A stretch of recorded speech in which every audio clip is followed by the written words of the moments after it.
Olá, queridos, mais uma vez com vocês aqui, Pastor João Márcio, para darmos sequência ao nosso estudo sobre o nosso crescimento no nosso relacionamento familiar. E hoje a gente vai dar sequência ao estudo que começamos. No estudo anterior a gente começou a falar sobre resolver os nossos conflitos familiares. Usamos o texto de Mateus 18, de 15 a 22.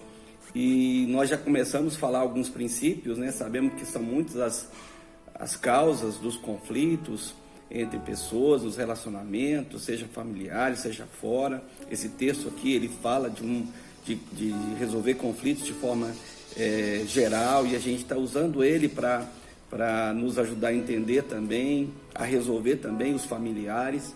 E nós falamos da importância de tomarmos iniciativa, para resolver, para não deixar a coisa para lá e daqui a pouco essas coisas piorarem, deixarem brechas abertas, nos nossos relacionamentos. Falamos da importância também de fazer um autoexame antes de ir fazer um conserto, antes de ir resolver um conflito. A gente não se colocar na posição de juiz, de ir para julgar alguém que cometeu um erro, mas a gente se colocar como uma pessoa igual àquela que cometeu a falha e procurar essa reconciliação, não é? Esse é o nosso maior objetivo.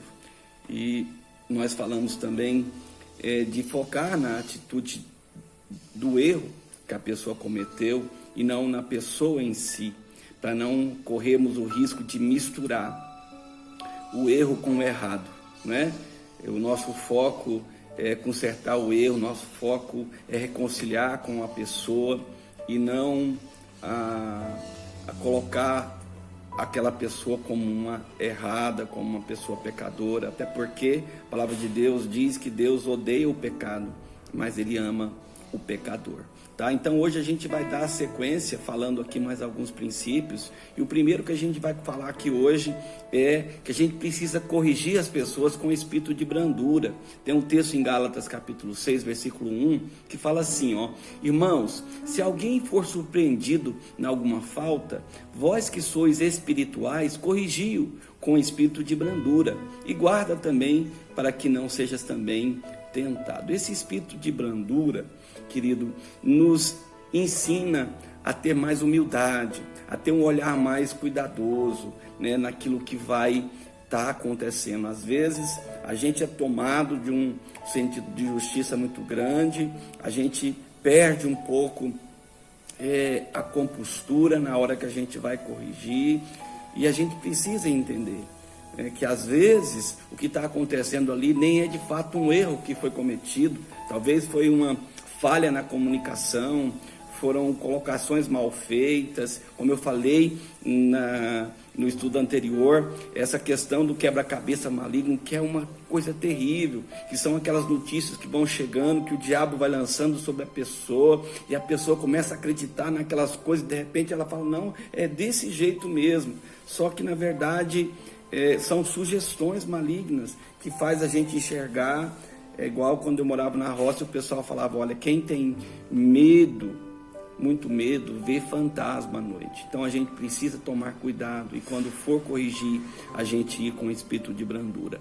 Um outro ponto é que a gente deve começar sempre apenas de forma particular. Se eu tenho uma questão com uma pessoa especificamente, eu vou tratar com ela. Se o meu irmão errou comigo, se é uma questão do cônjuge, por exemplo, o meu cônjuge errou comigo, ou se um filho meu errou comigo, então eu vou ter com essa pessoa de forma individual e vou procurar o conserto. E se eu alcancei o conserto, se eu alcancei a reconciliação com essa pessoa, eu não devo levar isso adiante. Acabou ali, segundo o texto diz, lá no versículo 15. Então acabou ali. Se eu conseguir o meu objetivo, que era entrar em acordo com essa pessoa, se houve arrependimento, perdão, a coisa acabou por ali, meus irmãos. Então eu não vou levar isso para frente, eu não vou comentar em outro ambiente, com outras pessoas, certo? E nem num futuro próximo jogar isso na cara das pessoas, uma vez que isso já foi tratado. Então eu resolvi pessoalmente com aquela pessoa, então ali acabou.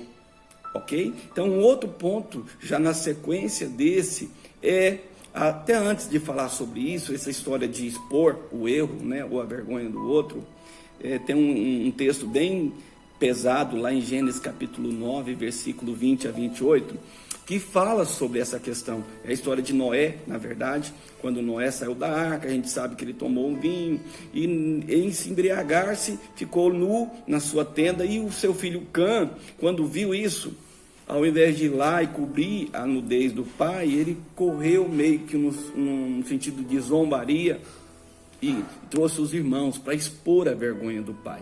Então, os outros filhos, o Sem e o Jafé, eles tiveram uma atitude diferente. Eles, segundo o texto, entraram de costas na tenda do pai e cobriu a nudez do pai sem olhar para ela. Então, a gente precisa tomar muito cuidado com essa questão de expor, né, a vergonha ou o pecado dos outros, porque nós não vamos ter proveito, não é, com os nossos relacionamentos, e ainda podemos incorrer em ser penalizados pelo próprio Deus, né, que não aprova essa atitude.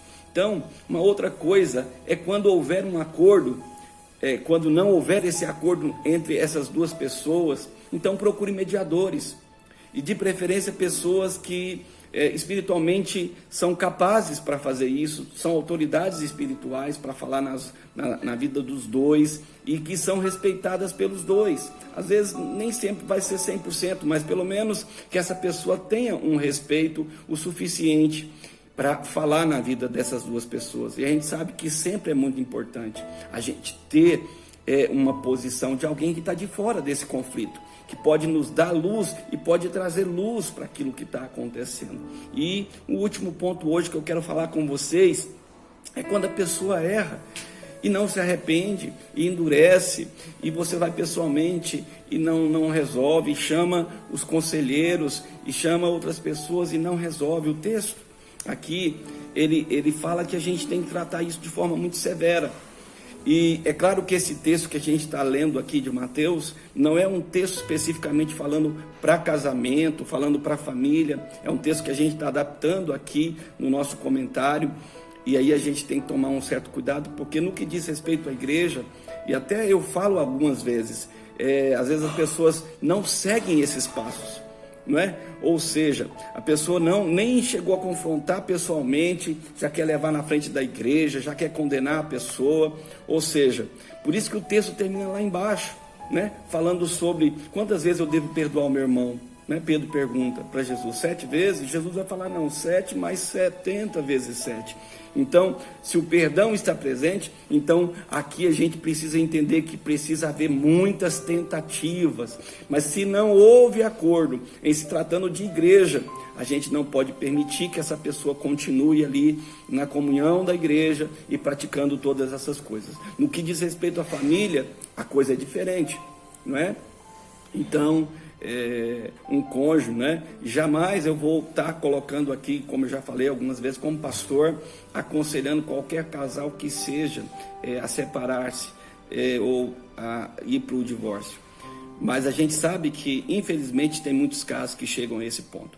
Eu já aconselhei alguns casais em crise intensa a se separarem ou separarem de ambiente por um tempo ou temporariamente, para que haja um tempo para refletir, para que essas pessoas reflitam, e daqui a pouco eles reconhecem o erro, aquilo que estão causando de mal, e retomam os seus casamentos de forma mais saudável.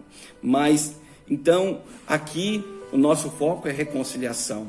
Então, o que eu vou estabelecer aqui na minha família é o amor em primeiro lugar. O meu alvo é a reconciliação, então eu não vou perder de vista, eu vou insistir, eu vou trazer o arrependimento, eu vou usar todas as maneiras possíveis com essas pessoas, não é? E tem outros métodos para a gente ajudar, seja hoje na medicina, seja hoje na terapia. Então, o que houver de recurso, eu aconselho usar. O que a gente não pode é simplesmente aceitar o erro e deixar de lado e conformar com aquilo que está errado. Isso a gente não pode aceitar de maneira nenhuma. Amanhã a gente vai falar um pouco mais talvez a gente vai fechar esse assunto aqui, colocando mais alguns princípios também que podem nos ajudar bastante na nossa recuperação aí, restaurando os conflitos familiares. Vamos orar? Meu Deus, em nome de Jesus, mais uma vez, coloca as suas mãos sobre nós como família. Deus, traga paz nos nossos casamentos, na nossa casa, nos nossos familiares. Ó Deus, que onde houver um conflito, Pai, nesse dia, que o Senhor coloque a sua mão e que a paz do Senhor venha reinar, é o que nós te pedimos em nome de Jesus. Amém. Deus te abençoe e até a próxima.